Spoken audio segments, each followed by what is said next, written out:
Bueno, muy bien. ¿Qué quieren, lo que quieran preguntarle a Georgina? ¿Comentarios? ¿Relaciones?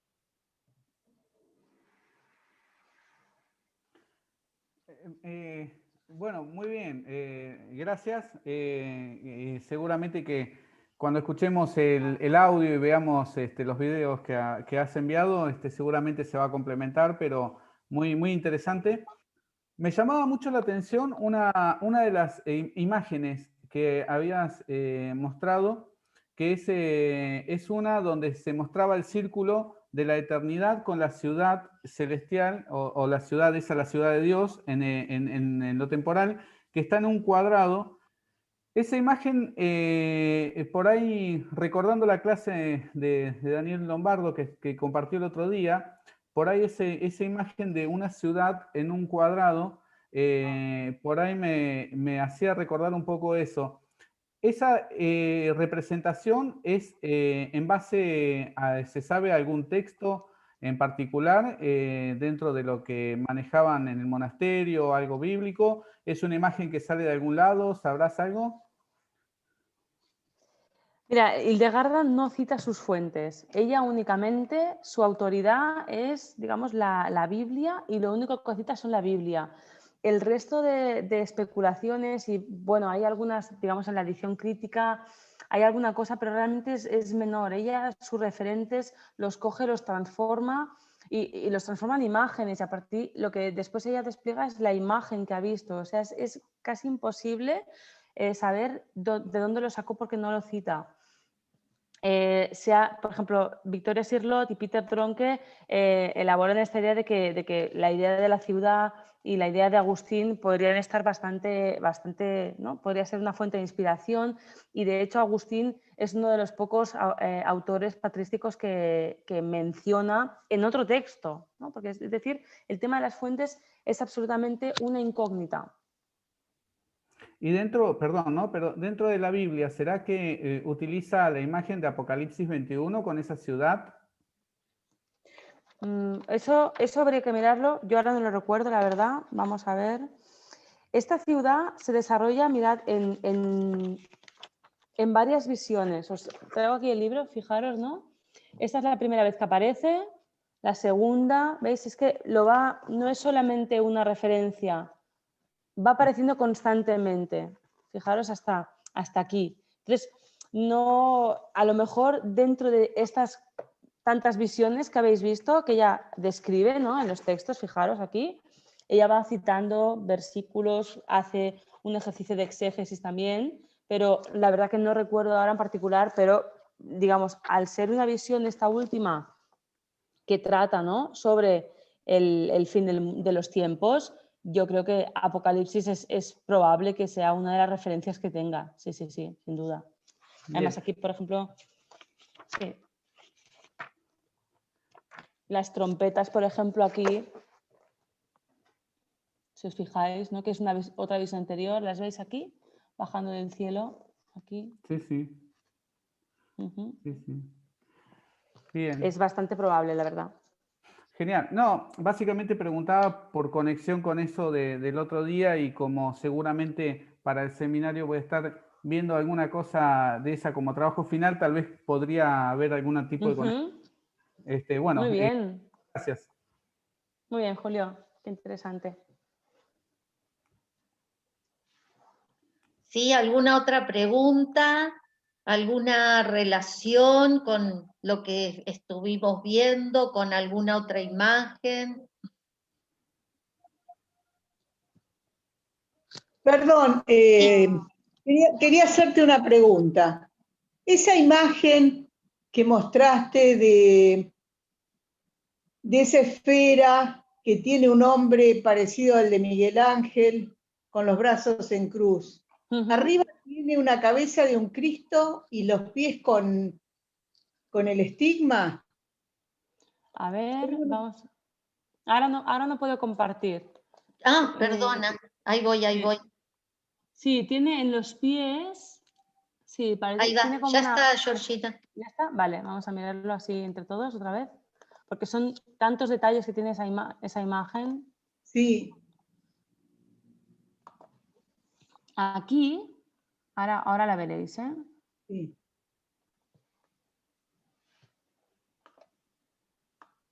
¿Os aparece ya? Sí. Sí, sí, aparece. Vale, es esta imagen, ¿verdad? Aquí en los pies, aquí parece, ¿no?, que tiene una marca en el pie a nuestra derecha, Sí. pero en principio este no es Cristo, este es el Espíritu Santo.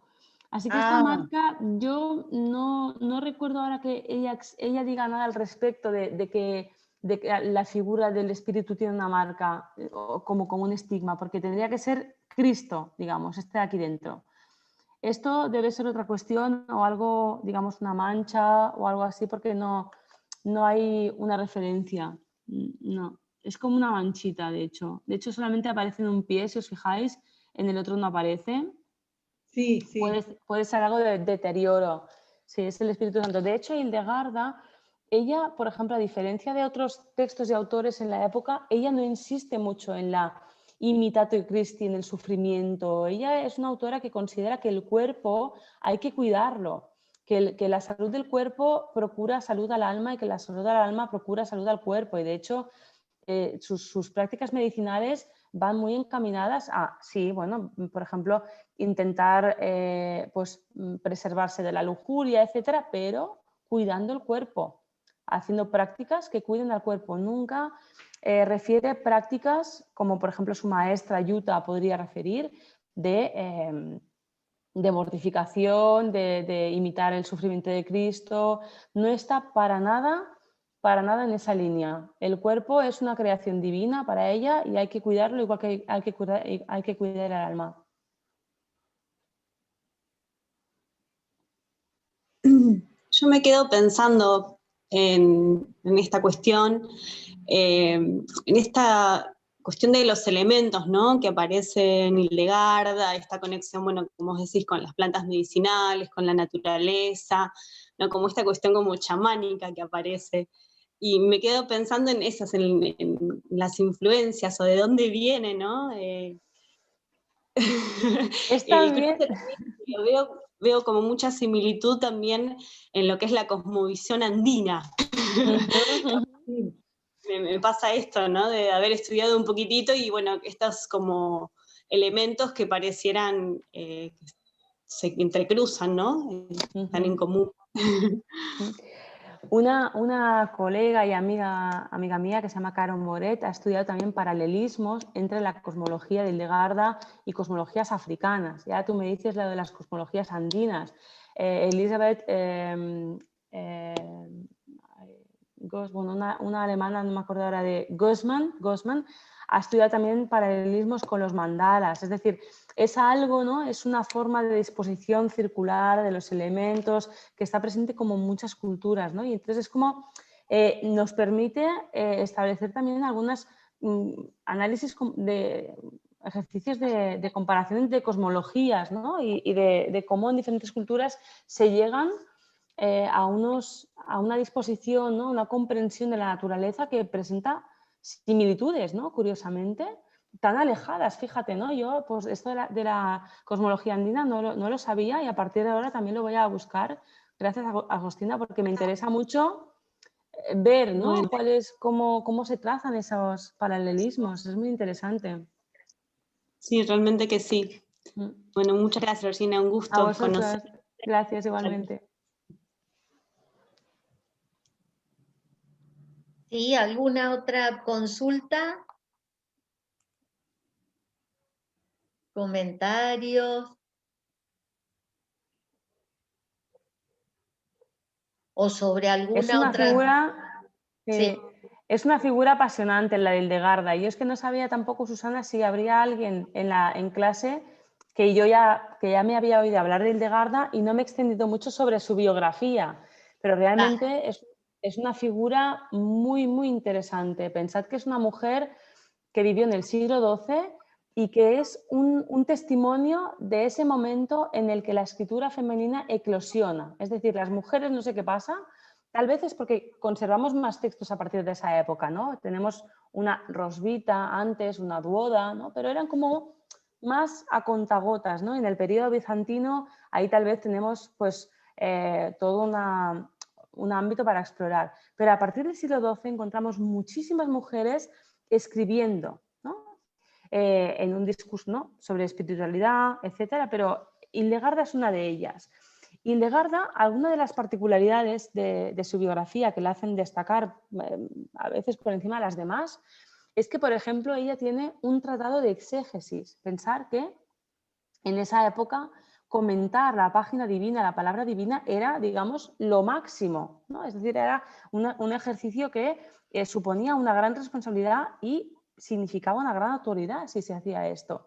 ¿Cómo una mujer podía permitírsele hacer tal cosa? Pues Hildegarda lo hizo y no solo predicó en su monasterio para su comunidad, sino que escribió ese tratado sistemático de exégesis, que es el único que se conoce escrito por una mujer en esa época, y también predicó en público en catedrales. Imaginaros eso en pleno siglo XII, qué autoridad religiosa y espiritual se le otorgaba a esta mujer. También tiene, por ejemplo, muchas cartas. Las cartas son muy interesantes porque decía, ¿no?, es donde aparece más. Si pensamos, por ejemplo, cuando escribimos nosotros mismos, nosotras mismas, si escribimos un ensayo, un trabajo para la universidad, realmente pueden salir nuestros intereses intelectuales, pero no quiénes somos, ¿no? En cambio, en una carta, ahí aflora quién es una, ¿no?, quién es uno, cómo son sus relaciones. Y el epistolario de Hildegarda nos brinda una oportunidad para conocer a esa mujer que vivió 81 años con una salud delicadísima, que fundó 2 monasterios, que fue compositora, que hizo muchísimas cosas. Y la verdad que es un personaje que es un monumento, y cómo salió adelante, cómo se atrevió, por ejemplo, en esas cartas a hablar con el emperador Barbarroja, al que todo el mundo temía en Europa en ese momento, y decirle: si sigues postulando, si sigues aquí proponiendo antipapas, vendrá una espada del cielo y te atravesará el corazón. O sea, ¿cómo una mujer se atrevía a decir esto, ¿no? Y realmente ella se posicionaba a favor del papado de Roma, creía que el emperador tenía que subordinarse a ese poder hegemónico, o sea que participa también de esos acontecimientos, ¿no? O por ejemplo, nos muestra otro tipo de hegemonía social. Pensad que esta era la época de las cruzadas, la época en la que la cristiandad se unía a luchar contra el enemigo, a conquistar las tierras, etcétera, etcétera. Pues ella, por ejemplo, habla de la música como un elemento de cohesionador. Nunca, es decir, dice que cantando en alabanza a Dios podemos sentir esa unión como cristianos, ¿no? Entonces es como algo como un poco más avanzado, más civilizado, no sé, ¿no? O cuando habla de la lucha contra el infiel o de los infieles, siempre es por la parte de la evangelización. Dialoguemos, hablemos, hagámosles ver que están ciegos, pero nunca es un llamamiento a la violencia.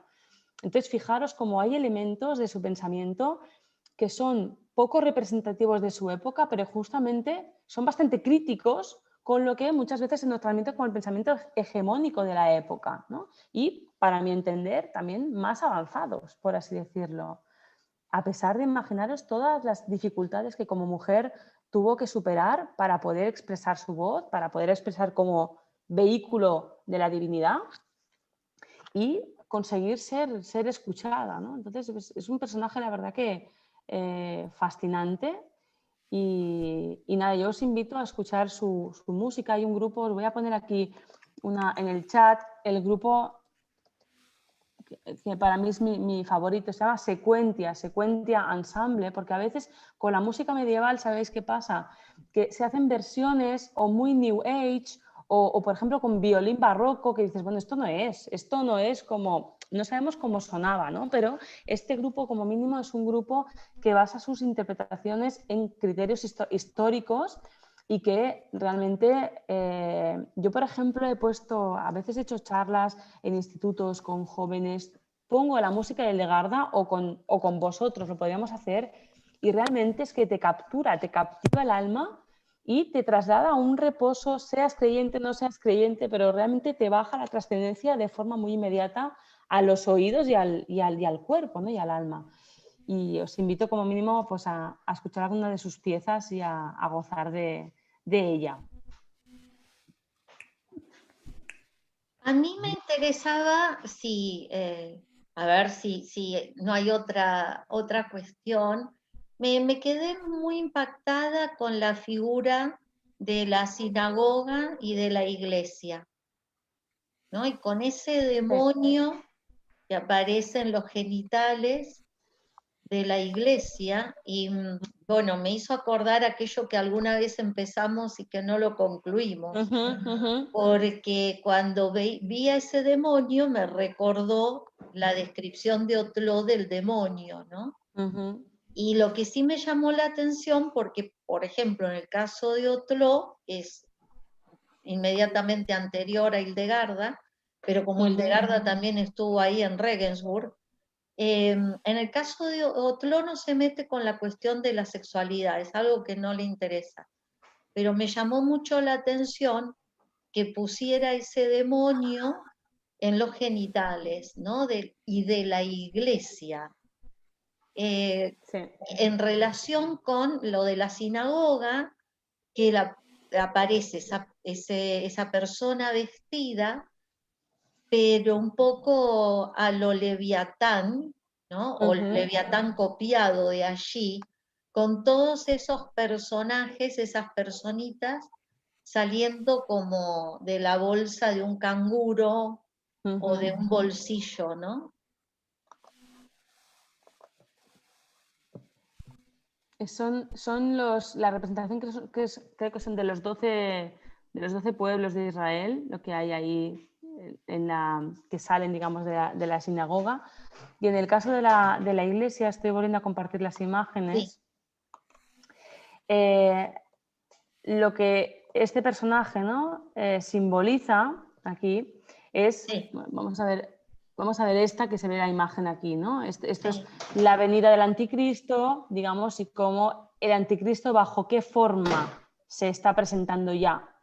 El anticristo se está manifestando en la corrupción de la iglesia, ¿no? La iglesia, que tendría que ser algo dorado, brillante, tiene una corrupción dentro en su parte, digamos, invisible, que no se ve, ¿no? Como más íntima, porque ya está criticando, es decir, tal como le dice al emperador que se tiene que subordinar al poder hegemónico del Papa de Roma, está señalando que la Iglesia tiene graves conflictos en su seno, grandes cismas, y que los que deberían ser pastores de las almas se están haciendo muy mal, están, digamos, socavando los cimientos de la Iglesia con la corrupción de mil maneras, ¿no?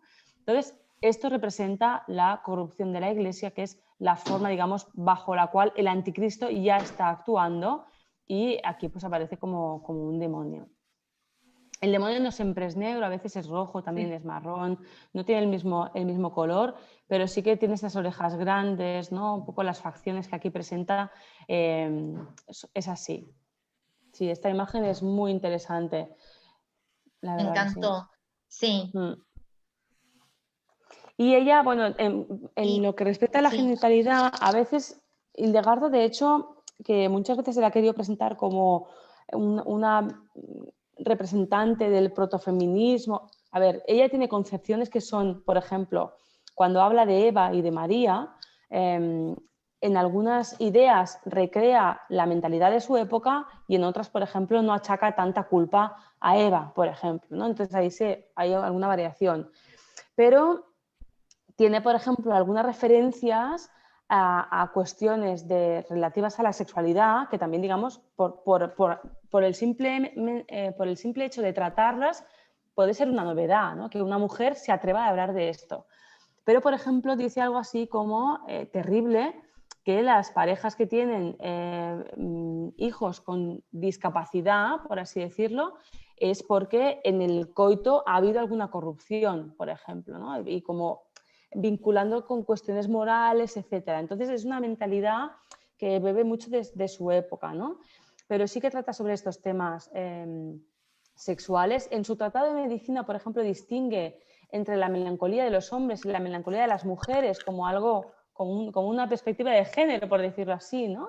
Y ahí pues también sería algo que se avanza a su tiempo, pero no siempre es así. Entonces, todo lo que es la genitalidad pues es vergonzoso, ¿no? Habla mucho de la castidad, quien no respeta el voto de castidad pues no es una forma de corrupción, bueno, es muy deudora de su época. Pero es una imagen, claro, es que iconográficamente hay imágenes del Legarda que en tanto que parten de sus textos y de su imaginación creadora, de su especulación, de lo que sea, no hay otros referentes, por decirlo así, ¿no? O sí que los hay, pero es que los transforma. Y esa imagen yo creo que es un híbrido que realmente es muy original suyo. Y me llamó Perdón, muchísimo. Sí, perdón. Sí, sí, Marisa. no, que yo me quedé pensando en el anticristo sexuado con la cabeza del demonio y en el Cristo que parece o castrado o asexuado. O Está sea, con la pierna así para tapar los genitales. o los tapa o no los tiene, o está castrado, pensaba yo, bueno, cada cual fantasea y asocia libremente, Sí. ¿no?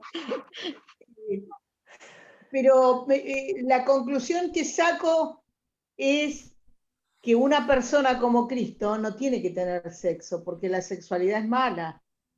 Por eso se lo pone al demonio o al anticristo. Como las conclusiones que yo saco, por supuesto que pueden ser cualquier burrada, pero yo pensaba cómo el hombre a imagen de Cristo puede de alguna manera superar la sexualidad para ser más sublime en ese camino del cielo. Sí, sí, la castidad es una virtud que hay que seguir y ahí, digamos, Claro. en parte está, ¿no? el Cristo casto y también el Cristo que es homo, ¿no? Que es humano, que no es ni vir ni fémina, y también por ahí, eso sí que sigue una iconografía, ¿no? El hecho de representar a Cristo desnudo pero con una pierna para el lado, tapándose la genitalidad, eso sí que es un esquema iconográfico tradicional, por decirlo así, ¿no? Pero es curioso que es un dato relevante a comentar el hecho de que no aparezcan los genitales de Cristo en esa imagen. Claro, y cuando es un personaje corrompido, aparece en lugar de los genitales la cabeza del demonio. Es muy, muy claro eso. Sí, sí, sí, sí. Muy interesante. Sí, mucho, mucho. Es que las imágenes tienen eso, tienen como la literalidad, ¿no? A qué se están refiriendo, pero es que abren la imaginación y no sé, y muchísimos tipos de indagaciones, ¿no? Distintas, incluso creativas también, ¿no? Presenté, por ejemplo, estas imágenes, bueno, u otras, unas de Christine de Pizan, alumnos de Bellas Artes, que claro, no tenían muchos referentes de imágenes, digamos, creadas desde lo femenino, desde las mujeres, ¿no? Y allí, pues, incluso un chico me dice, es que voy a salir de la clase que tengo unas ganas de pintar esto, de pintar a partir de esto que he visto, que realmente es como muy inspirador porque no es lo que normalmente se nos ha transmitido, ¿no? Y aparecen de repente imágenes allí que dices, ¿y esto dónde estaba, no? Y estaba allí, estaban los archivos, lo que no íbamos a buscarlos. Adriana, ¿querías comentar algo? No, yo le quería preguntar a Georgina qué le parecía. Sí, es que Legarda tenía visiones reales o era una manera de justificar y plasmar todos sus conocimientos, su nueva filosofía, digamos. Una manera de que le aprueben su filosofía, siendo mujer, a través de las visiones y como que era palabra de Dios, por ahí, por ese lado sí podía entrar, siendo una mujer tan inteligente, ¿no? Como se nota que fue. Sí, es una pregunta absolutamente relevante y clave, ¿no? Porque yo creo que hay quien dice que el fenómeno visionario hay que intentar ponerse un poco como a las gafas de la época, ¿no? Es decir, yo estoy segura que ella creía que tenía esas visiones, ¿no? Que ahora desde el siglo XX se explique como un fenómeno patológico, psíquico, etcétera, pero yo estoy segura que ella creía que las tenía y que creía que venían de Dios, ¿no? Entonces, esa sería su explicación. Por otro lado, también ha habido autores que evidentemente han dicho, bueno, esto ella lo creía y tal vez en cierto modo lo utilizaba, o de ahí ella era consciente que de allí derivaba su autoridad, ¿no? Pero que lo utilizara directamente como inventarse que tenía visiones para... Yo creo que no, yo creo que partía de algo que ella sentía así, a lo mejor, no sé, imaginaros que hay personas simplemente que tienen mucha imaginación, ¿no? Que de verdad que tienen como una... Que les corre una película por la cabeza, enseguida se lo imaginan, ¿no? Entonces, pues tal vez era una persona que tendía a hacer eso y creía que eso que veía, que ella nadie le había enseñado porque era una persona, a pesar de que formada, no tenía una educación escolástica, tenía una educación monástica por parte de una mujer que era 6 años mayor que ella y autodidacta, ¿no? Esa era su formación. Por tanto, eso que ella de repente leía, entendía, le decían, entendía, esa apertura, la comprensión que tenía y esa imaginación, pues debía pensar, esto no viene de mí, esto cómo va a venir de mí, ¿no? Entonces, pues se elabora en el marco de la época, que eso procede de Dios, etcétera, etcétera. Pero estoy de acuerdo contigo en que hay un cierto servirse de ello, pero no una utilización, digamos, sino que ella se marca en ese pensamiento de las visiones de su Claro, época.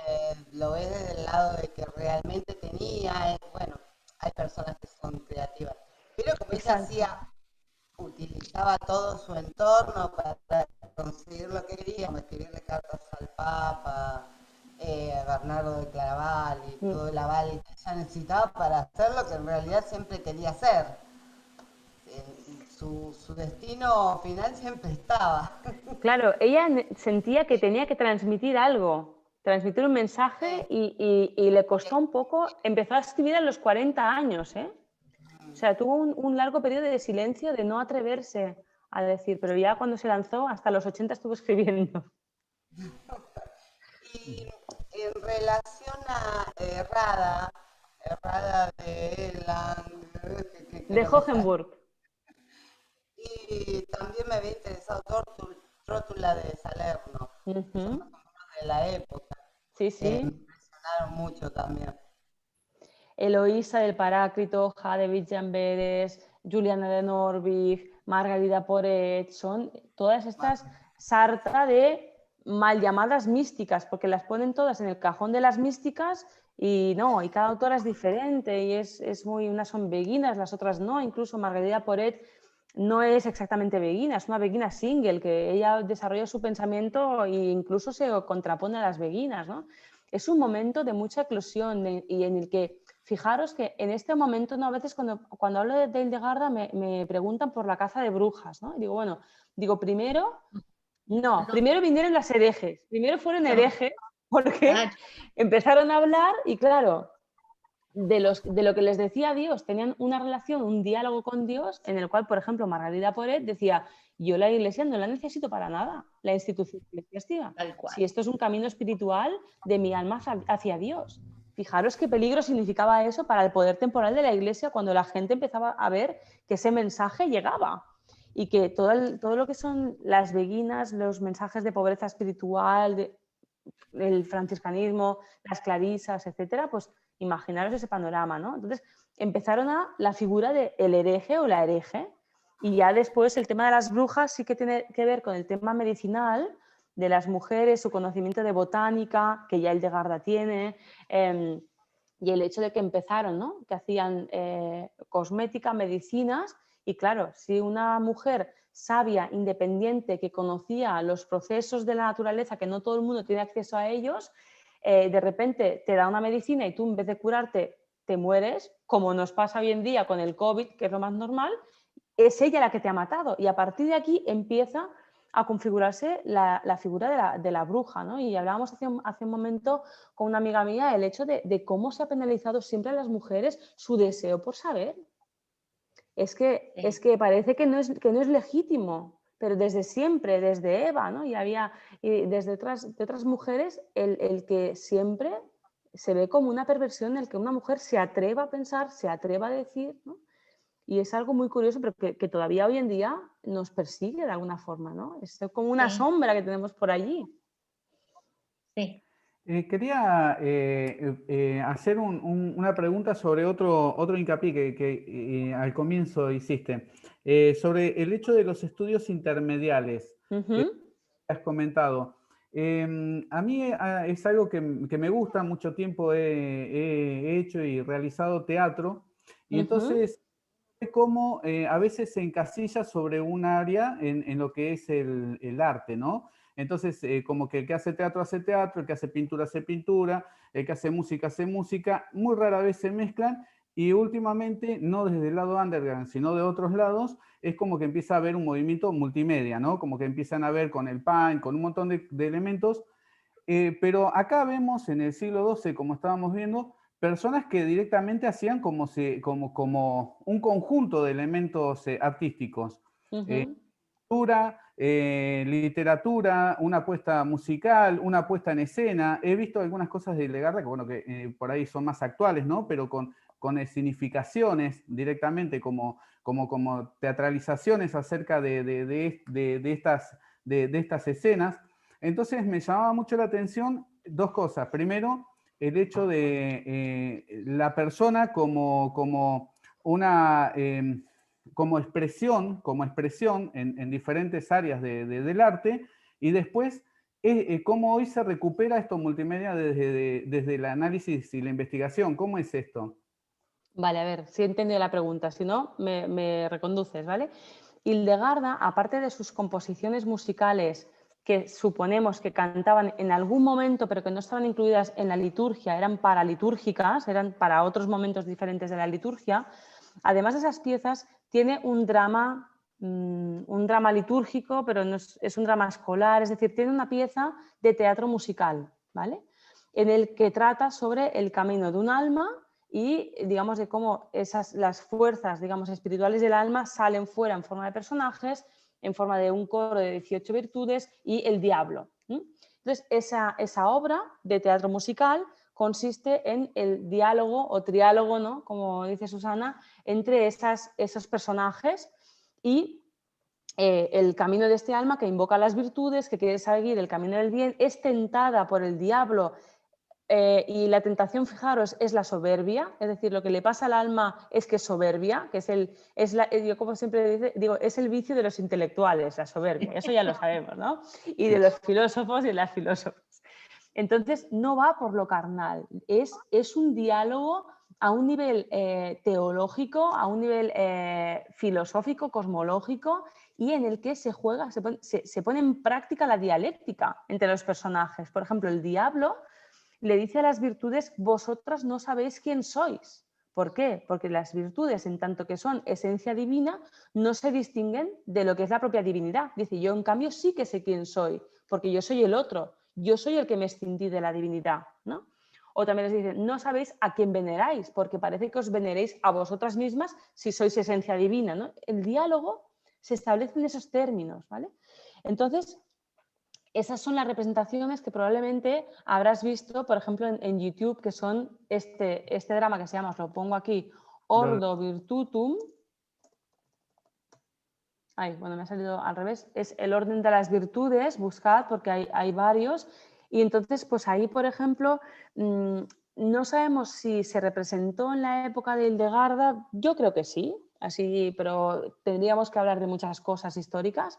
Y hay una carta de Tenswig de Echternach que escribe Hildegarda diciéndole: he oído que tus monjas van por el monasterio con los cabellos sueltos, con cintas, con velos, y puede ser que se refiera a cuando representaban esta obra. Y Hildegarda responde, ¿no?, que las vírgenes no se rigen por el mismo criterio que las esposas, que forman, digamos, como un colectivo que está más cercano a los ángeles, que es una condición privilegiada y propia que hay que mirar en sí misma, y que el gozar de la belleza es algo divino y hay que, digamos, gozar de ella con el espíritu, ¿no? Entonces, y a partir de ahí, digamos, la actualización que se puede hacer de eso, claro, hay representaciones que son más o menos históricas o más o menos, digamos, llevándolo a lo contemporáneo, porque de hecho Esta obra, mira, yo la tengo aquí, el libro es la edición catalana, aquí en Cataluña también hablamos en catalán y se ha hecho una edición muy bonita en catalán de esta obra. Y yo en 2014-15 representamos esta obra en Barcelona. Yo hacía del alma descarriada, como no podía ser de otra manera. Yo canto el de Garda y... ¿Qué dice? Y la cantamos, sí, la cantamos entera en Santa Ana y fijaros, una hora del siglo XII llenamos Santa 2 veces Ana. la iglesia, vinieron como unas 500 personas a ver esta obra, éramos todos medievalistas de diferentes disciplinas que nos gustaba cantar, éramos grupos de doctorandos que dijimos, oye, vamos a hacer un grupo de estudios de predoctorales de medievalistas de la Universidad de Barcelona y nos dábamos cuenta que muchas personas ahí eran músicos y sabían cantar un poco y nos animamos a hacer esto y lo hicimos y fue una experiencia extraordinaria. Y se daba la cuestión que esta obra que va sobre el apoyo, va sobre la sororidad, que es el concepto femenino, la versión femenina de la fraternidad, ¿no? De qué hay que hacer cuando alguien está mal, se encuentra mal, cae, que a todo el mundo nos puede pasar. Lo que hay que hacer no es culpabilizarle, lo que hay que hacer es colaborar con él, ayudarle. Y esto tan sencillo, que es casi un manual de autoayuda, pasa por esta obra. Esta obra va de eso, de las virtudes no culpabilizan al alma que se desvía. Lo que hacen es ofrecerle su ayuda, su colaboración, que al final es como realmente podemos salir adelante, ¿no? Y cuando cantamos la obra, tuve la experiencia de pensar en esta obra a partir de la performance, a partir de yo cantarla, de yo hacer el alma y crearme mi personaje. Y ahí vi muchísimas cosas que con el texto, con la frialdad, en ese momento me parecía frío el libro, porque lo que me parecía cálido era cantarlo, ¿no? Y estar con las demás y todas esas energías que se movían, realmente todavía la obra te interpelaba, ¿no? En lo contemporáneo, en cosas como muy, muy esenciales como eso, como el apoyo mutuo. Bueno, no he respondido a tu pregunta, lo sé, pero pregúntame la parte que no he respondido.